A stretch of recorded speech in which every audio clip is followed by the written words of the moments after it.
So quite recently, actually, there hasn't been much Asian representation in Western media, as you said before as well. What are your thoughts on how this has been changing, and what are some of the still hurdles that still exist? Asian representation is something that is always going to be important to me because it's just, like I said, when I was growing up, I loved Han Solo, I loved Jackie Chan and Bruce Lee.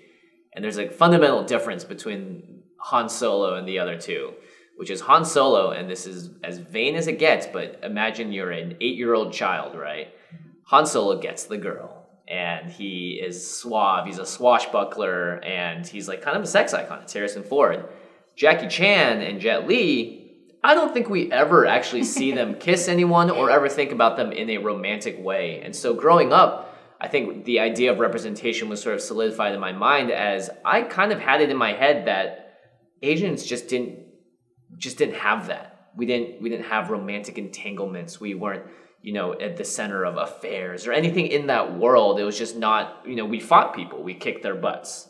And, that as a young kid, I thought that was still cool because, watching Jackie Chan on screen was awesome, and seeing the stuff he did made me want to do the same stuff. But it sort of has this more subtle effect, I think, across a larger swath of society, which is you're not the only one watching these movies. Everyone in America and in the world watches these movies, and as a result gets an impression of the things that happen based on what they see in the media, what they see in the news, and what they see on TV and in movies. So fast forward to 2011, when someone like Alexandra Wallace uses the words "Xing Chong Ling Long Ting Tong" in a stereotypical accent, one might say an accent that is very reminiscent of how people like Bruce Lee kind of spoke and Jet Li kind of spoke back in the day. You have to wonder, where do you learn this from, and where do you think that it's okay to talk like this? And I think it's because the lack of representation in media and everything else means that Asians become sort of an easy target, that it's really easy to be casually racist towards Asians. And I think that's an undercurrent of a lot of how sort of racism can be nefarious and like very subtle and also dangerous, because it's not like saying the N-word out loud, right? It's in a way that's a little more like, oh, you're so smart, you don't deserve this, or like you already have this thing, like why, like you've already assimilated with society, so why should you get any, like we don't need to give you any extra benefit. It's a whole list of different things, and I think at the core of it, not seeing enough Asians on screen and doing things and in public spaces leads people to create stereotypes because they don't have anything that can really break that stereotype.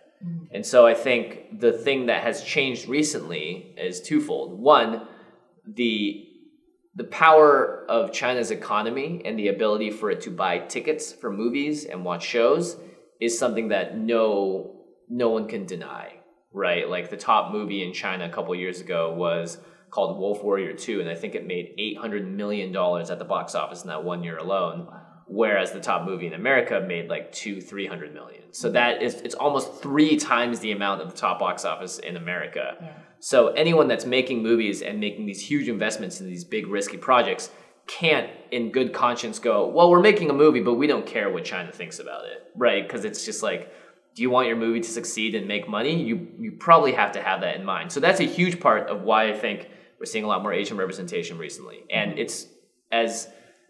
I think it's like a little disheartening to be like, oh, it's the money that's making people's minds change, but that's also the way society has worked for, I don't know, thousands of years. Money makes things move in general. And if money means that we see more money, and if that's the reason that we get more Asian representation, then I'm fine following this trend of history because I think it's going to be better for everyone in the long run as we learn to be more of a global community. The second thing that's pushing Asian representation forward is that we finally have a lot more story creators and directors and writers and amazing people behind the camera that are now of age and of a professional quality that they can make that stuff and push it forward along with the trend of, where the money's coming from, also enforcing it. And that's not to deny that the American Asian market is also really powerful. Crazy Rich Asians had an incredible box office success.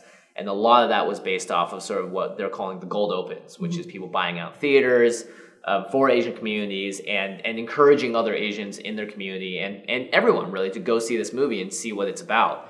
And in that movie, we have the ability to see Asians being in romances, Asians doing things like cheating on people, Asians doing things like being evil and kind and good, and sort of the whole spectrum of what a rom-com might show you with an all-white cast or a less diverse cast. And I know a lot of people don't like the movie because it's also like, it's basic, it's whatever. I'm like, that's exactly what we need is some basic-ass movies that just set very normal precedents, which is like, yes, look at this person be in a relationship. And it sounds silly to say, but when you don't really have that anywhere else, you don't, growing up, people don't have that to look to. And as a result, if you only, like, let's say you're a kid that grows up and in your school, you have Asian kids, black kids, Hispanic kids, white kids, Middle Eastern kids. You have everything, right? But on TV and on the screen, the only people you ever see being romances or fighting bad guys and winning are white people. When you grow up, in your head, it's not your fault. You're not doing it on purpose, but you just have a stereotype that the hero of something is of one color. And like maybe, sure, you could have it in your head, like, but why can't it be every other color? And that'd be great. That's a progressive thing to think. But if you were in that situation and that's all you're given, that's all you're gonna think, because that's like in life, it's the same thing. If you grow up and if you grow up and you're colorblind and you don't see red, but you do see green, that you're not gonna even understand what red is because you've just never been introduced to it. So I think that's sort of like what the pervasiveness of what representation is. And all of these things pushing it forward. We have the Crazy Rich Asians now. We have Jessica Gao, who is a writer on Rick and Morty, who's doing a pilot this season. We have Fresh Off the Boat. We have all sorts of different, basically just ways to show Asians being normal in a lot of ways, and also just characters that aren't one-dimensional and that they just beat up bad guys with kung fu. So there are a lot of factors pushing it forward, and I think they all sort of converged at around the same time to really make a big difference in Hollywood. And you're going to see the impact of it and the influence of it over the next 3 or 4 years.